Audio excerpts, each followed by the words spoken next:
All right, welcome to this explainer. Today, we're taking a fascinating and honestly a pretty chilling journey down into a dark, psychological underworld. We are going to explore a philosophical deep dive rooted in Nietzschean thought, but framed as a grim Gothic fable. It's essentially a story about human nature, the shadow side of our psychology, and what actually happens when we stop hiding from the messy, unpolished parts of who we really are. It's a descent, both literally and metaphorically, and the concepts we're about to unpack are going to completely change how you view your own internal defenses. Okay, let's dive into this. I shall redeem you by anchoring you to your own rot. That is the guttural law spoken by the central figure of our explainer, the truth-telling monster. I mean, that sounds absolutely terrifying, right? But it's actually incredibly profound. We are so used to the idea of redemption meaning purification, washing away all our dirt. But this monster proposes the exact opposite. He suggests that true salvation doesn't come from escaping your flaws, but from being violently and inextricably anchored right to them. To really understand this, we need to begin with Section 1, the Cathedral in Ruins. I want you to imagine the human ego as a grand cathedral of stained glass. For the longest time, it felt safe, pristine, completely sealed off from the outside world. But in our fable, that psychic landscape has fundamentally shifted. The stained glass of our artificial certainties has been shattered. The truth-telling monster has actually usurped the altar of this cathedral. And instead of preaching some sterile divinity, like those polite, flawless masks we all wear in civilized society, he's enforcing a violent return of the repressed. He's letting the cold, wild wind of reality howl right through the shattered dogmas of the ego. It's an uncomfortable awakening for sure. This takes us straight into Section 2, the diatribe of monsters. So, here we witness this incredibly intense guttural dialogue. The monster, sitting up there on the ruined altar in tattered silk, speaks directly to the honest guest, a figure who represents our own desperate need for shadow integration. The monster openly mocks the old ways of the psyche. He rasps, "The old judges sought your hidden stains to carve you into a state of perfect purity until you were a paralyzed monument to the unlived life." Think about what that really means for a second. In trying to be perfectly pure and constantly denying our primal natures, we don't become better. We just become paralyzed. We turn into stone monuments to lives we never actually lived. Now, the honest guest, who's often conceptualized Nietzschean terms as the ugliest man because his face literally bears the authentic, unpolished tragedies of real life, he asks the critical question.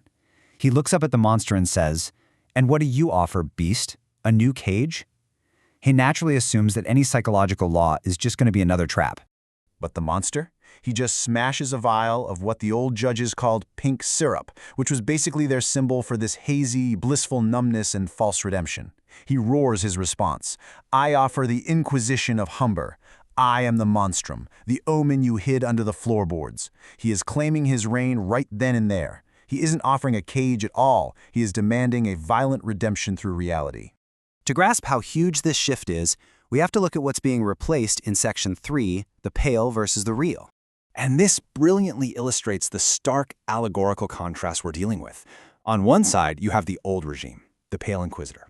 He used this razor-sharp quill to obsessively search for hidden stains and faults, aiming for perfect purity and handing out that pink syrup of numbness.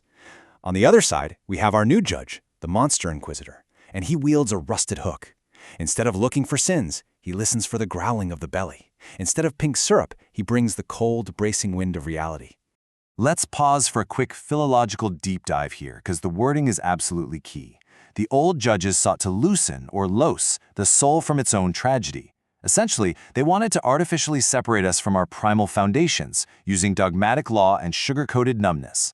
It's the ultimate psychological escape act. But the Inquisition of Hunger, it rejects this completely. It flat out refuses to let you escape the reality of your own blood. So, how does this actually work in practice? Let's look at Section 4, the Scalpel of Hunger. The primary instrument of this new Inquisition is the rusted hook. It's a violent, symbolic replacement for the Pale Inquisitor's delicate little quill. You see, the monster doesn't use a quill to record your sins in some dusty ledger. He wields a rusted hook to forcefully pull the repressed primal unconscious right up to the surface. He wants to physically and psychically display your hidden hunger on the outside. Let's break down how this builds in a practical, if slightly morbid scenario. Step 1. The ego tries to muffle the growling belly with dead languages like Latin, or with fancy silk robes, because, nothing hides a primal urge quite like a prestigious degree, right? Step 2. A scholar attempts to speak perfectly pure, sterile thoughts, completely denying his primal nature. Step 3. The monster acts. He violently hooks the scholar's tongue. Step 4. The hidden truth, the hunger, is now displayed on the outside. It forces a direct, inescapable confrontation with the messy pulse of being. You literally can no longer hide behind intellectual artificialities.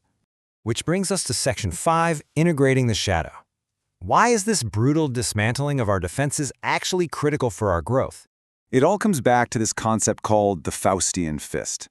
Think of it as that tight, anxious clenching of control we all do.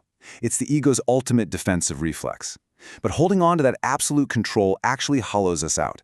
It leads to what the source text calls digital decay. This robotic, sterile, unlived life where we become completely numb to our true feelings. We grip so tightly to our constructed self-image that we basically strangle our own vitality. And this is exactly why the truth-telling monster is so necessary. Get this, the word monstrum literally translates to an omen or a sign. Take a moment to let that sink in. In this psychic landscape, the monster isn't an evil creature you're supposed to slay. He is the omen of repressed truth. He is the embodiment of the dirt and the shadow that actually form the very foundation of your authentic identity. The core of this is captured perfectly in the law of proportional dirt. Control? It's just an illusion of a windowless room. The reality is that sovereignty and dirt are proportional. The higher your grand palace of the ego attempts to climb up into the sky, the deeper its roots have to dig into the dirt. To survive, as the parable of the bitter well teaches us, those roots must drink from the bitter well of the primal unconscious. You simply cannot have heights without depths. To deny the dirt is to guarantee the total collapse of the palace. And that brings us to the ultimate bedrock of our descent. Section 6, Redemption into the Real. This grueling inquisition isn't just torture for the sake of torture, It's a clearing out. The destruction of those sacred dogmas, those strict rules of self-negation, is exactly what allows the vital spirit to finally flow. Once the sterile ego is hollowed out, that wild wind of reality can get back into the psyche, and that is what sparks true, unbridled life. The final transformation here is totally profound. The old way literally turns you into a smiling corpse, living in hazy numbness, clinging to a false redemption, and resulting in a completely unlived life. But surviving the Inquisition of Hunger? That brings psychic vitality. You become connected to the real pulse of life, firmly grounded in reality. You become capable of holding your own authentic tragedy, what Nietzsche would call amor fati, this profound love of your messy, grounded reality. You are finally whole because you have integrated your shadow. Which leaves us with this final lingering thought. What omens have you hidden under your floorboards? What underground twin, what deep hunger, or what rot are you desperately trying to muffle with pure thoughts and tight control? Remember, the monster is waiting. Not to destroy you, but to anchor you to the vibrant pulse of your actual reality. Thank you for joining me on this explainer. Take some time to think about your own floorboards today.